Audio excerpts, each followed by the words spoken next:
let's just say after 26 years, the dress still fits. It's a little bit tight. At least I can zip it though. So, how many of you can fit into your wedding dress? Let me know, comment below. How have I done it? Rebounding has helped. Proper nutrition, of course, and giving glory to God because He has sustained me all these years. So join me in my exercises. I post 1 or 2 times a week.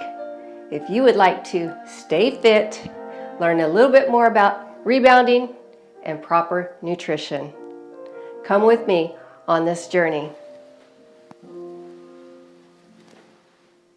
Happy anniversary to me.